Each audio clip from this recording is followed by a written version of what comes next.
Olá pessoal, como vocês estão? Espero que bem.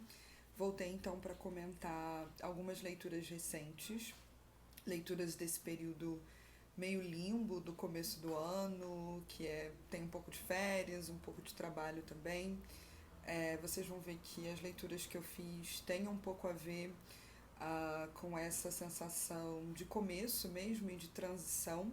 Leituras mais leves, outras leituras não exatamente pesadas, mas que têm a ver com projetos de 2026, do curso que eu vou oferecer, do livro que eu estou escrevendo. Então, enfim, foram leituras bem interessantes, assim, não muitas, não tenho tantos livros assim para comentar, mas foram leituras boas por motivos diferentes, né? Então eu selecionei 4 livros para comentar. Alguns desses eu já tinha mostrado, inclusive no meu último vídeo das compras que eu fiz na última viagem em Paris. E outros livros são releituras ou, como eu disse, leituras que têm a ver com os projetos novos. E aí vou apresentando e comentando os livros na ordem cronológica.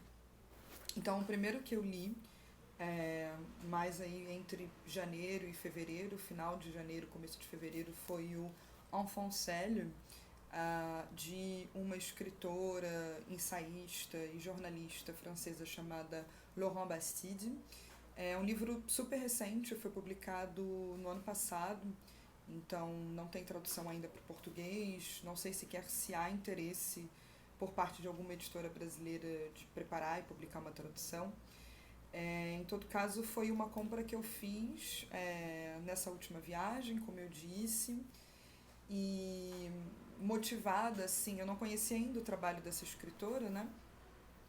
Mas eu fui bastante motivada pelo tema, que é o tema da solidão feminina.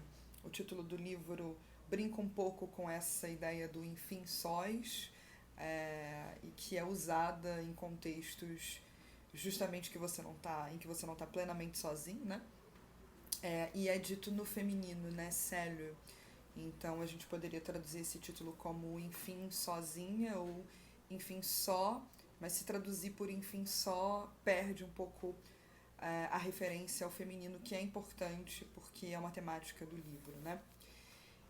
Embora seja um livro que pareça relativamente longo, assim, não super longo, mas também não é um livro fino, como vocês podem ver, a leitura foi muito rápida e rápida não de um jeito trivial, mas foi uma leitura muito saborosa, né? E eu estava interessada em entender um pouco a percepção dessa escritora sobre a vida feminina sozinha, a administração da vida de forma independente, a existência doméstica enquanto uma mulher sozinha. Isso, evidentemente, de uma perspectiva feminista, que é o caso dessa autora, né?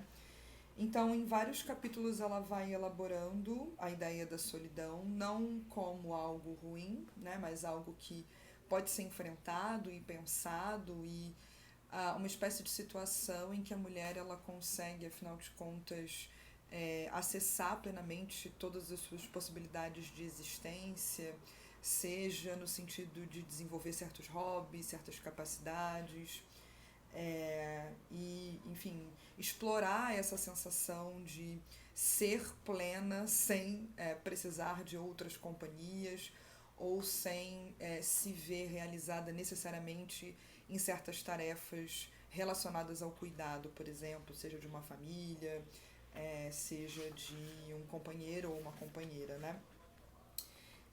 E aí é uma investigação, veja, não é um livro acadêmico, é um livro que tem mais esse tom ensaístico, então ela vai misturando referências históricas, ela tem um trabalho histórico interessante, análises políticas, inclusive estatísticas sobre as mulheres que vivem sozinhas, sobretudo na França, né, que é o local de enunciação dela, digamos assim.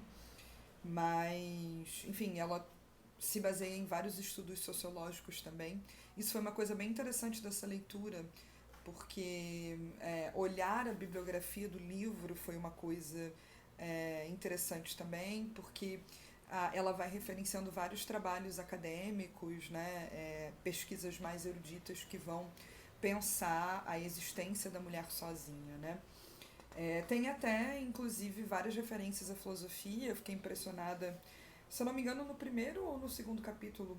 Eu acho que no primeiro capítulo ela menciona, por exemplo, uma autora pela qual eu me interesso, assim, tá no meu horizonte de pesquisas, que é a Gabrielle Souchon, que foi uma escritora, pensadora, filósofa francesa do século XVII, que é a minha área de especialização. Eu tenho estudado as autoras desse período, e os autores também que debatiam principalmente o tema da igualdade de gênero, né?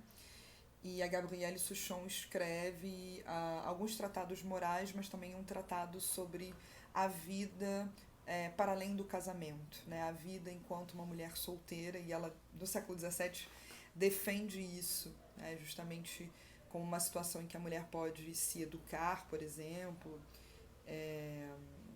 O título do livro dela, eu estou falando de cabeça, talvez eu esteja dizendo uma besteira, mas traduzindo seria algo como do celibato voluntário ou a vida sem engajamento matrimonial, né?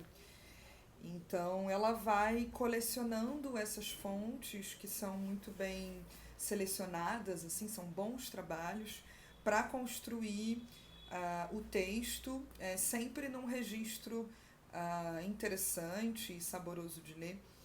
Então, é quase como se o livro tivesse se tornado uma companhia, sabe? Tem essa coisa de ser um livro sobre a solidão, e o livro ele mesmo tem quase esse aspecto performático de ser um livro com o qual a gente passa o tempo e consegue criar uma espécie de relação e uma conversa, né?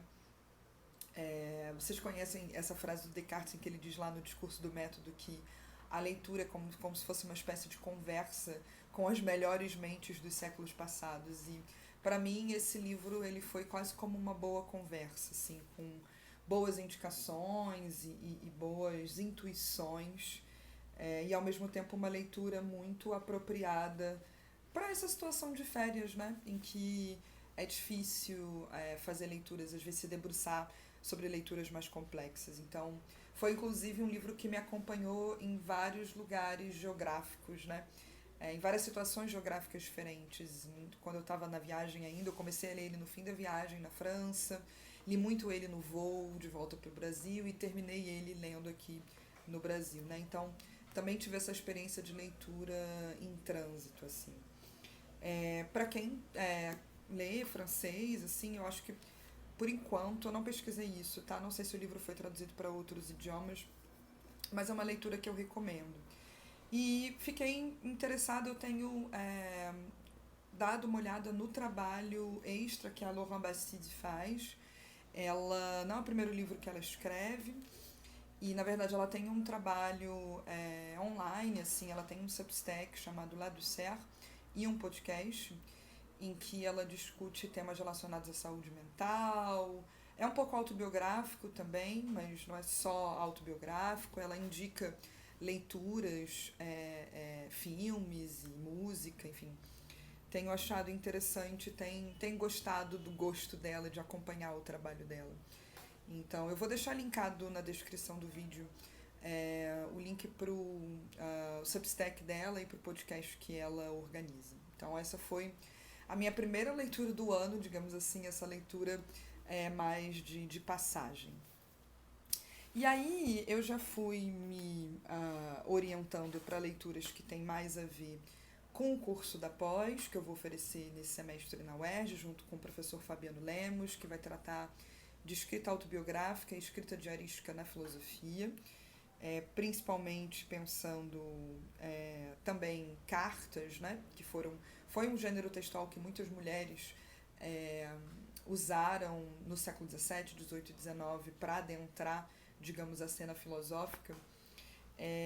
E, enfim, motivada por isso, porque eu sei que o Fabiano anda lendo algumas coisas de Shakespeare, sobretudo Titos Andrônicos, ele quer trabalhar a imagem da Lavínia e das mãos nesse texto. E motivado um pouco por isso também, por voltar a Shakespeare para fazer essa espécie de dobradinha no curso, e também por uma exposição que eu fui em Paris, que foi uma exposição bem interessante sobre o sono, chamada O Império do Sono, em que você tinha várias representações históricas do sono, dos distúrbios relacionados ao sono, da mitologia envolvida no sono, seja de pintura, escultura e alguns objetos também, alguns artefatos, mas a exposição era principalmente focada em pintura mesmo. Eu fiquei muito impressionada com uma sala específica dessa exposição que representava os distúrbios do sono e que tinha alguns quadros em que a gente via figuras sonâmbulas, principalmente figuras femininas, né? E eu gosto bastante dessa imagem da sonâmbula e resolvi começar a pesquisar um pouco mais sobre representações históricas do sonambulismo. Vi uns quadros que eu gostei ali nessa mostra, nessa exposição também. E aí eu lembrei justamente de Macbeth, né? E da personagem, que para mim é a personagem mais interessante da peça, que é a Lady Macbeth.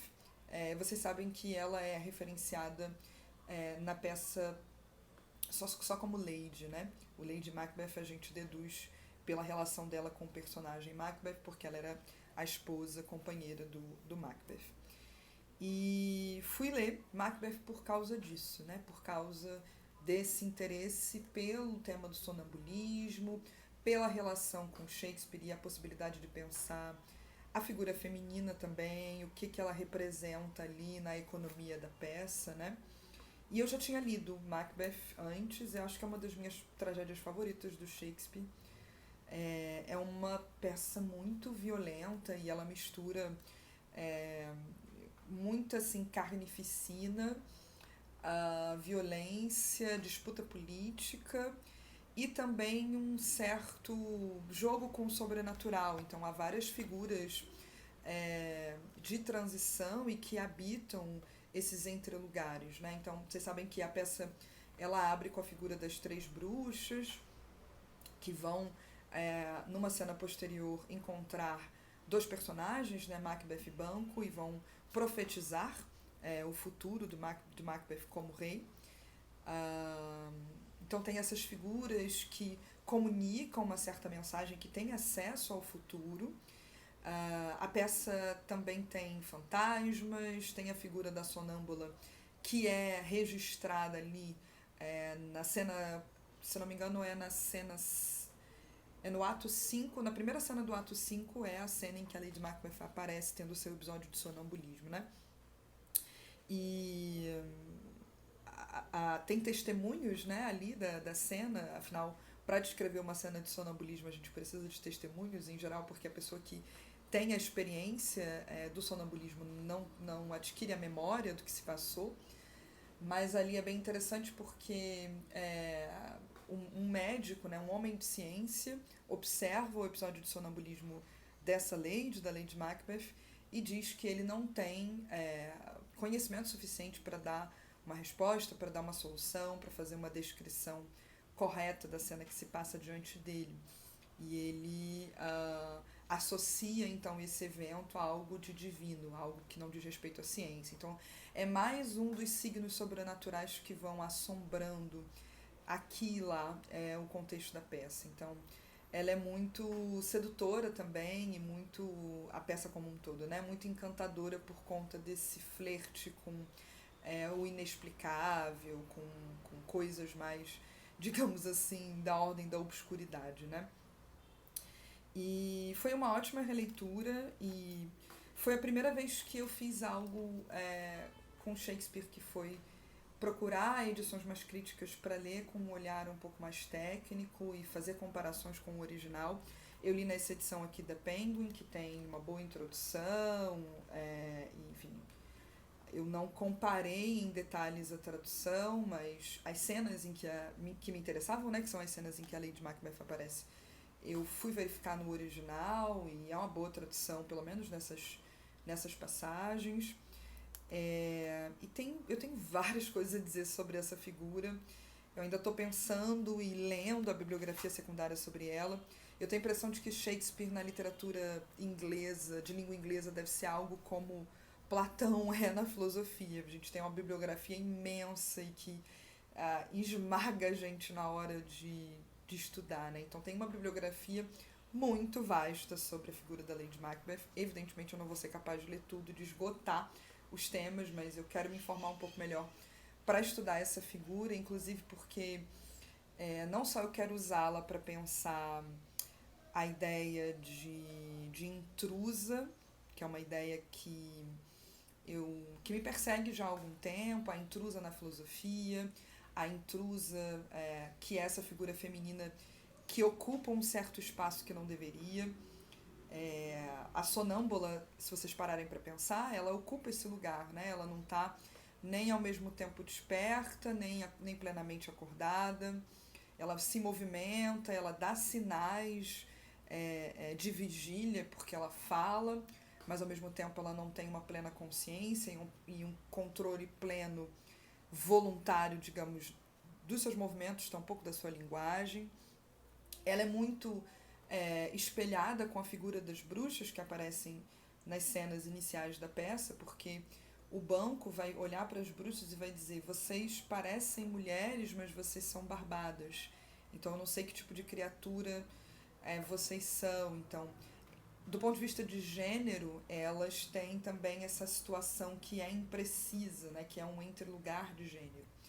Então, eu estou muito... Enfim, tenho relacionado com várias outras leituras. A figura da sonâmbula, a figura da carta que vai aparecer. A Lady Macbeth entra em cena segurando uma carta. Quando, no seu episódio de sonambulismo, ela emula os movimentos de escrever uma carta. Então, tem uma certa relação com o ato da escrita, que está me interessando também. A escrita do ponto de vista do gênero marcado e que se situa nessa posição flutuante, né? No caso da sonâmbula, entre o sono e a vigília. Talvez no caso das mulheres na filosofia, entre a filosofia e a literatura. Entre o dizer eu e o dizer universal. Que é uma posição que talvez a gente possa tentar pensar com alguma legitimidade teórica e que a gente não precisa necessariamente resolver por um lado ou por um outro, né? A gente não precisa, afinal, preferir pela filosofia ou pela literatura. E, enfim, eu escrevi um texto, uma primeira tentativa de sistematizar as minhas ideias sobre Lady Macbeth. Lá, eu publiquei lá no Substack para quem se interessar, vou deixar o link na descrição também. Tá um pouco desorganizado ainda, porque algumas coisas eu ainda estou articulando, mas tem todos esses elementos, né, que eu quero pensar: a carta, a escrita, os líquidos, relacionando inclusive com a Anne Carson, é uma autora contemporânea sobre a qual eu já falei aqui, principalmente a partir de um texto dela chamado Desejo e Sujeira, uma fenomenologia da poluição feminina na antiguidade, que é um texto incrível, um ensaio que está traduzido em português e que foi publicado na coletânea Sobre Aquilo que Mais Penso. É uma coletânea de ensaios mais teóricos da Carson, que saiu pela editora 34.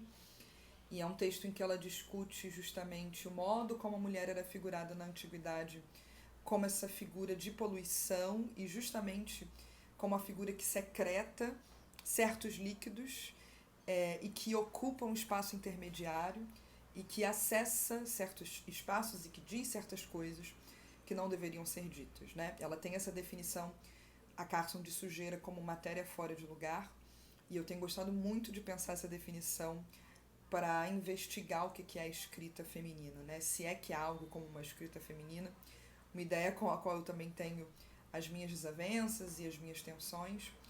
Mas, enfim, a ideia de reler Macbeth era pensar Lady Macbeth em todas essas entradas possíveis, né?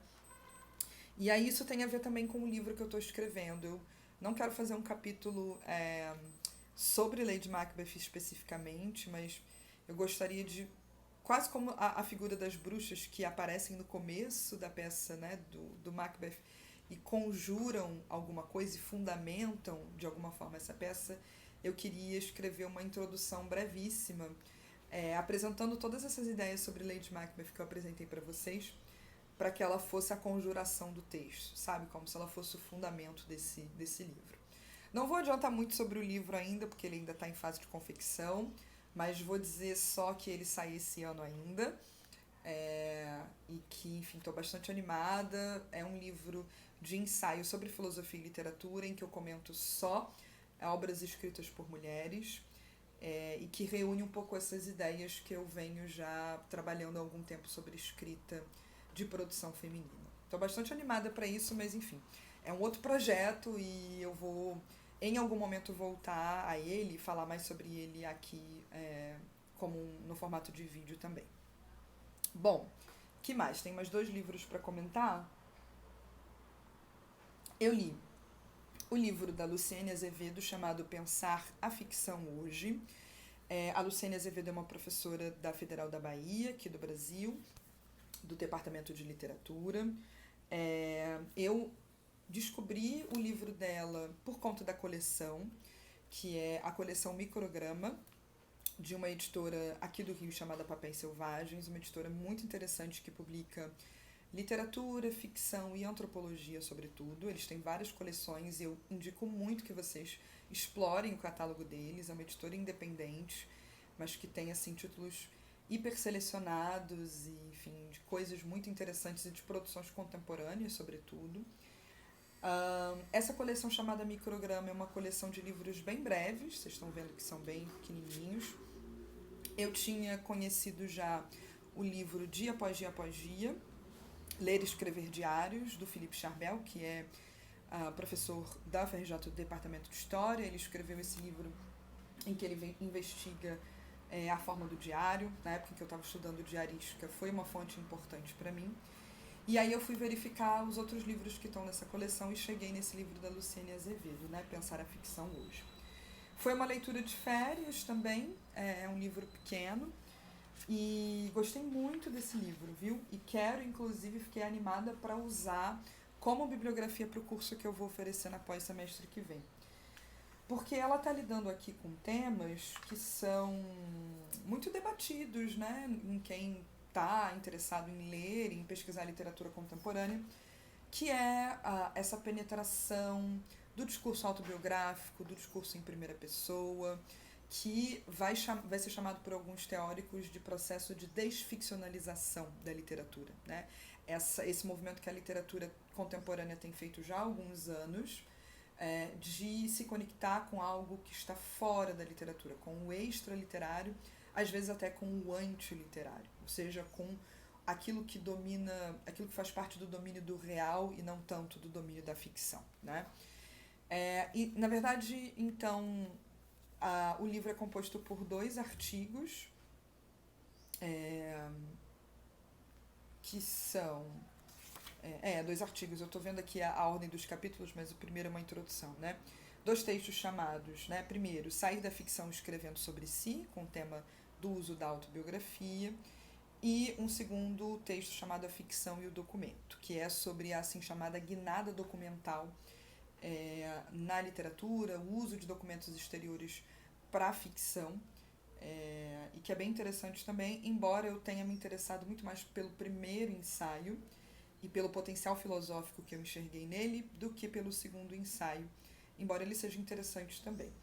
Eu gostei muito do fato de que, claro, né, quem escreve esse livro, e acho que isso é válido para a coleção Micrograma de maneira geral, são especialistas, né, mas não escrevendo assim de maneira muito dura ou muito técnica. É um livro que, ao mesmo tempo, é técnico, mas que é perfeitamente acessível para pessoas de outras áreas, eu creio.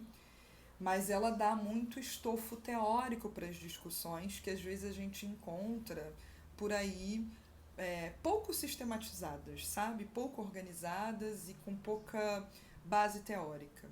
Então, foi muito importante para mim isso, ver as questões relacionadas ao problema da autobiografia, pensadas assim com estofo teórico interessante, bem organizadas, bem elaboradas. Conheci muitas coisas, muitas referências, da mesma forma como no livro da Laurent Bastide eu acabei conhecendo muitas fontes interessantes para pesquisar sobre esse tema da solidão feminina. Aqui eu descobri muitas coisas sobre literatura latino-americana que eu não conhecia. Então, nesse aspecto foi muito bom também. Eu tenho uma única questão em relação ao primeiro texto, mas é só uma questão que eu diria que é mais teórica, mas isso, obviamente, né, o fato do texto ter me suscitado essa questão mostra o quão rico e quão bom o texto é. Numa certa altura, quando ela está descrevendo esse procedimento de desficcionalização, eu vou ler rapidinho a citação, né? Ela diz assim: o procedimento desficcionalizador é também uma expansão do texto para fora de si, mediado pelo gesto de curadoria, do recorte e colhe das citações que mergulham o leitor, e não apenas o leitor argentino, no imprevisível cotidiano político da América Latina. Então ela está falando justamente desse procedimento, desses artifícios de colagem de elementos aparentemente exteriores ao texto no interior do texto. E ela chama isso de processo desficcionalizador, né? E aí, tem aqui um pouco a hipótese dela, que acho que ela desenvolve em outros lugares também, sobre a questão da curadoria, e ela tenta pensar o escritor aproximando da figura do curador, que é uma hipótese interessante. Mas eu só fiquei pensando e aí isso tem a ver um pouco também com o meu lugar de enunciação da filosofia, né? Se não seria interessante também considerar uma outra hipótese, né? Porque a própria ideia de pensar algo como um procedimento desficcionalizador e a entrada de elementos exteriores realistas no texto, né, na suposta ficção, parece depender de uma cisão entre texto e mundo, né, entre real e ficção. E talvez para uma posição que considere o real como ficcional também, essas fronteiras entre o dentro e o fora do texto precisariam ser pensadas de outra maneira também, sabe?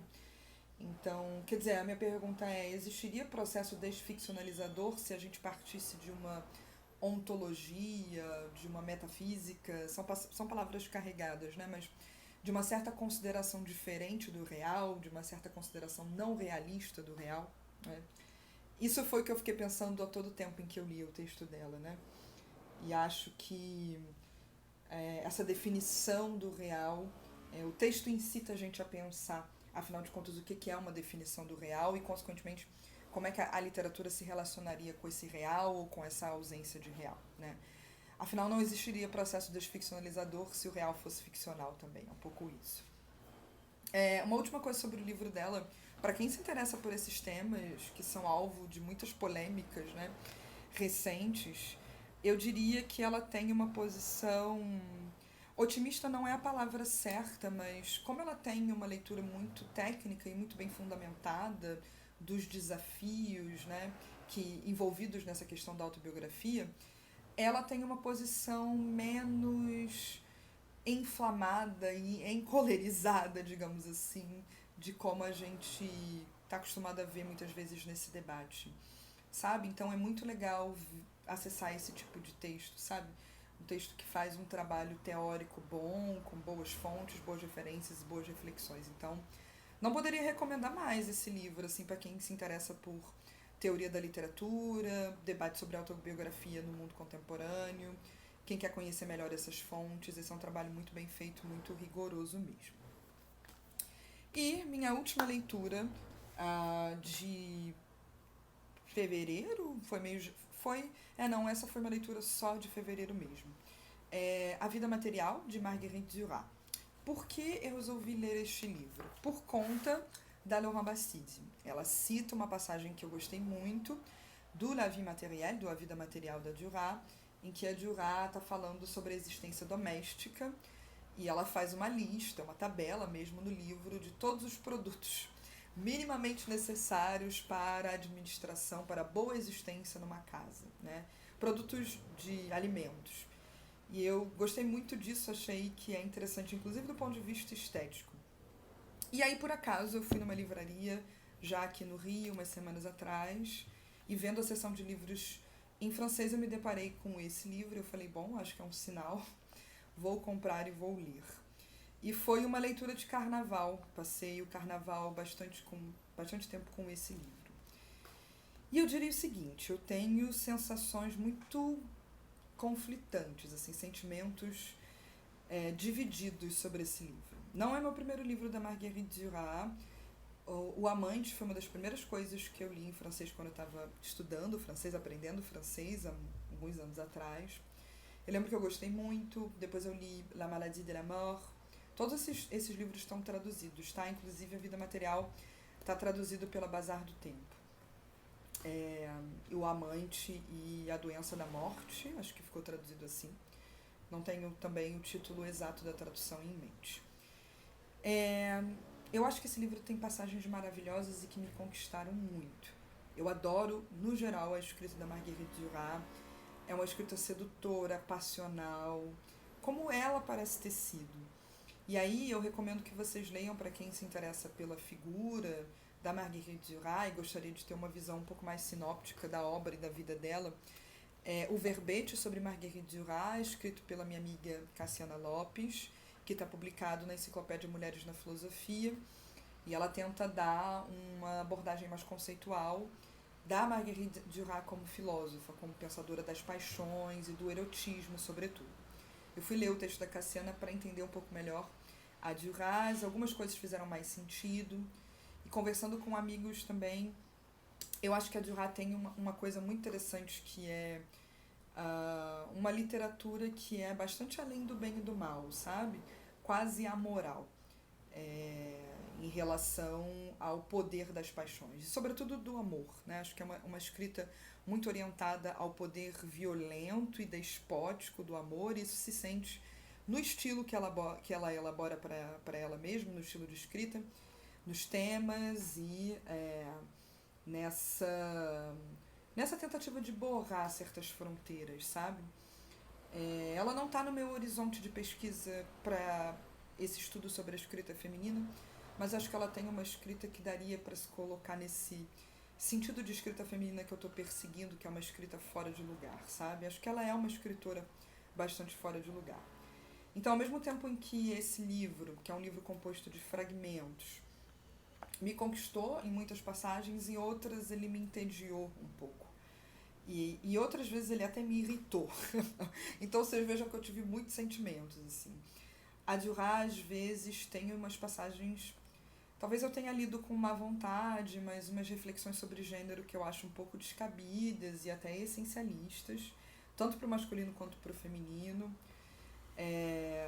Alguns temas que são um pouco interessantes mesmo, mas, assim, para falar do que eu gostei mesmo, eu gostei muito dos fragmentos sobre a existência doméstica, tem a ver com essa minha obsessão pela solidão, digamos assim. Ela tem uma relação com a casa que é muito forte, como uma extensão da própria personalidade dela. Isso às vezes vai até para um sentido que eu não gosto tanto, sobre a relação do feminino com a existência doméstica, que ela parece ver como uma ligação até um pouco essencial, assim. Tem umas passagens engraçadas sobre o Roland Barthes, em que ela vai dizer que ele nunca poderia ser um bom escritor. Um amigo me alertou em que em certas entrevistas ela dá algumas declarações, inclusive homofóbicas, assim, sobre o Barthes.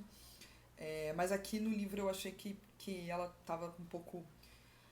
Não sei, tinha uma coisa até bem humorada, sabe, em relação à figura dele. Eu achei muito interessante essas passagens, os fragmentos sobre alcoolismo. A Duras viveu muito tempo com alcoolismo, né? Foi internada por causa disso.